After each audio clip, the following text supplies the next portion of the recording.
So let's analyze and graph f of x. First thing we need to do is to state the domain. Remember, in order to find the domain of a rational function is we need to ask ourselves, when is the denominator equal to 0? Because we don't want it to equal to 0. So we're going to look at x squared plus x minus 6. So we're going to factor that, and we're going to get x and x. Factors of 6 that subtract to 1 is going to be 3 and 2. We need 3 to be positive and 2 to be negative. And remember, we don't want it to equal to 0, but we can pretend that it is equal to 0 and then start solving. And we find that x is negative 3 and x is equal to 2. But remember, we do not want them to equal to 0, so we do not want them to equal to negative 3 or to positive 2. So our domain in interval notation will be from negative infinity to negative 3, from negative 3 to 2, and from 2 to positive infinity. So we represent that by using those union statements. The next thing we need to do is to find any holes. To find any holes, we're going to get our f of x, and we're going to put it in factored form. So at the top I have x minus 2. In the denominator, since we already factored, we're going to get x plus 3 and x minus 2. So we can see that we have common factors, and our result will be 1 over x plus 3. So we found the hole, and we know that our hole happens when x is equal to 2. So I'm going to plug in this 2 into my reduced fraction. So that means I'm going to find my y value to be 1 over 2 plus 3, which is 1/5. So our hole is at the point 2, 1/5. Now to go find the asymptotes. Remember, for vertical asymptotes, since these guys canceled out, that is not a vertical asymptote. The only vertical asymptote will be due to this part right here. So x is equal to a negative 3 is a vertical asymptote. If we look at our original graph, we're going to find that it's bottom heavy. That means that our horizontal asymptote will be y is equal to 0. If it has a horizontal asymptote, it does not have an oblique asymptote. Finally, the next thing we need to do is to state intercepts. So intercepts means when x is equal to 0, go find the y value. So I'm going to plug in y is equal to 1 over x plus 3.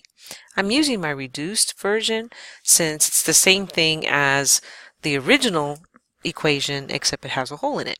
So I'm going to go ahead and let x equal to 0.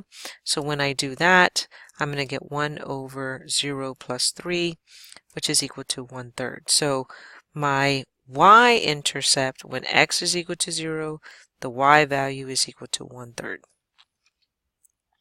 To find the other one is when I'm looking for my x value when y is equal to 0. So in my equation that I have right here, I want this to be 0 is equal to 1 over and x plus 3. Well, what happens, in order for it to be 0, then our numerator has to be 0. And 0 will never equal to that 1, or that 1 will never equal to the 0. So we find that there are no x-intercept. So we're going to use all this information in order to graph. So what are we going to graph? Well, our reduced version of our equation was f of x is equal to 1 over x plus 3.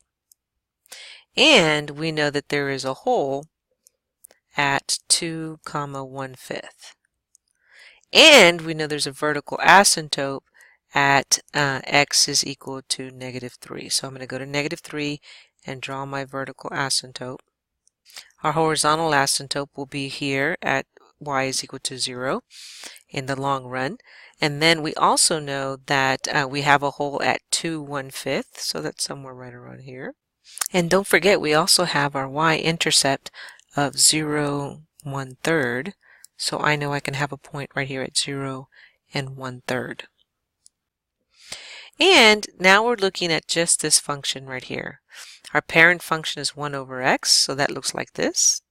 And then I have that negative 3 means that it's shifted over to the negative 3. So I go here and get 1 point and then get towards my x-axis. and then go up towards the asymptote. Then I do the same thing over here. I go one over, one down, go towards my asymptote, and then towards my asymptote here.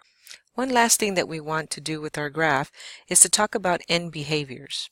So for end behaviors, remember we're talking about what happens to the y values when x is going to either positive infinity or when x is going to negative infinity. So the question is, what are the y values doing? So let's take a look at the very first one. When x is going to positive infinity, this is what my x values are doing. They're going all the way over here to positive infinity.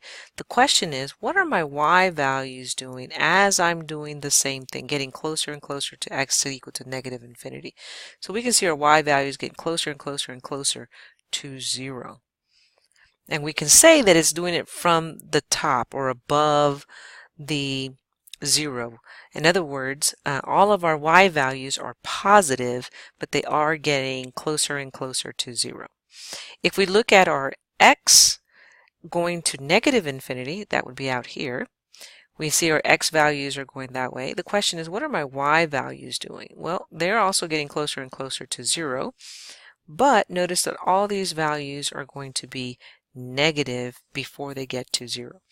And in fact, they never get to 0 because our horizontal asymptote says that y value is getting closer to 0, but never actually equaling to that.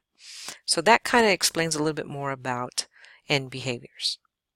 And that concludes this video.